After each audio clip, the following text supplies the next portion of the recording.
ಯಾಕೆ ಈ ರೀತಿ ವಿಚಾರವನ್ನು ಮಾಡ್ತಾ ಇದೆಯಾ ನೋಡು, ನೀನು ಈ ರೀತಿಯಾಗಿ ಮಾತನಾಡಿದ್ರೆ ಶತ್ರುಗಳು ನಿನಗೆ ಇನ್ನಷ್ಟು ಹಾಸ್ಯವನ್ನು ಉಂಟು ಮಾಡ್ತಾರೆ. ಶತ್ರುಗಳಿಗೆ ಬಲ ಬಂದಾಗ ನಿನ್ನ ಈ ಒಂದು ಉಚಿತವಾದಂತಹ ಬುದ್ಧಿ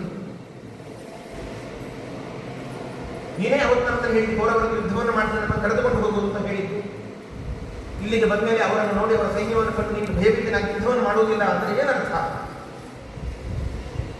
ಸ್ತ್ರೀಯರ ಸಮೂಹದ ಮಧ್ಯದಲ್ಲಿ ನಾನೇ ಯುದ್ಧವನ್ನು ಮಾಡಿದ್ದೀನಿ, ಯುದ್ಧ ಬರ್ತೇನೆ ಅಂತ ಮಾತನಾಡಿದ್ಯಲ್ವಾ? ಅಷ್ಟೆಲ್ಲ ಪ್ರತಿಜ್ಞೆಯನ್ನು ಮಾಡಿದಂತಹ ನೀನು ಇವತ್ತು ಈ ಯುದ್ಧ ಭೂಮಿಯಲ್ಲಿ ಕೌರವರ ಸೈನ್ಯವನ್ನು ಕಂಡು ಯುದ್ಧವನ್ನು ಮಾಡಲಿಕ್ಕೆ ಆಗುವುದಿಲ್ಲ ಅಂತ ಹೇಳಿದ್ದು ಸರಿಯಲ್ಲ. ಉತ್ತರ ಕುಮಾರನಂತೂ ಅಲ್ಲಿವರೆಗೆ ಮಾತಿನ ಶೌರ್ಯ ಮಾತ್ರ ಇತ್ತು, ಅದು ಕೃತಿಯ ಶೌರ್ಯ ಆಗಲಿಲ್ಲ. ಅದು ಕೃತಿಗೆ ಬಂದಾಗ, ಕಾರ್ಯಕ್ಕೆ ಬಂದಾಗ ಅವರ ಪ್ರತಿಜ್ಞೆಯೆಲ್ಲ ಭಂಗ ಆಗಿ ಹೋಯಿತು.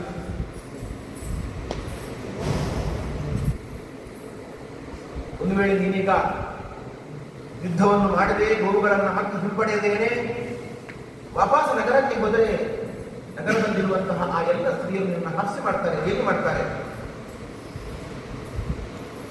ಅಷ್ಟು ಮಾತ್ರವಲ್ಲ, ಸೈರಂಧ್ರಿಯು ಕೂಡ ಈ ವಿಷಯದಲ್ಲಿ ನನ್ನನ್ನು ಪ್ರಶಂಸೆ ಮಾಡಿದ್ದಾಳೆ.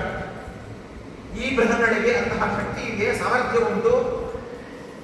ಅರ್ಜುನನ ಕಾಂಡವದಹನದಲ್ಲಿಯೂ ಕೂಡ ಈ ಬೃಹನ್ನಡೆಯ ಸಾಮರ್ಥ್ಯವನ್ನು ಇರಿಸಿಕೊಂಡವಳು ಅಂತ ನನ್ನ ಬಗ್ಗೆ ಪ್ರಶಂಸೆ ಮಾತನಾಡಿದ್ದಾಳೆ ದ್ರೌಪದಿ. ನಾನು ಕೂಡ ಯುದ್ಧವನ್ನು ಮಾಡಿದ್ರೆ ಹಿಂದೆ ಹೋಗಲಿಕ್ಕೆ ಸಾಧ್ಯ ಇಲ್ಲ, ಯುದ್ಧವನ್ನು ಮಾಡಿ ನಾವು ಯುದ್ಧಕ್ಕೆ ಹೋಗುವುದು ಅಂತ ಆ ಪ್ರಸಂಗದಲ್ಲಿ ಉತ್ತರ ಕುಮಾರನಿಗೆ ಅರ್ಜುನನ ಪ್ರೋತ್ಸಾಹದ ಮಾತುಗಳು.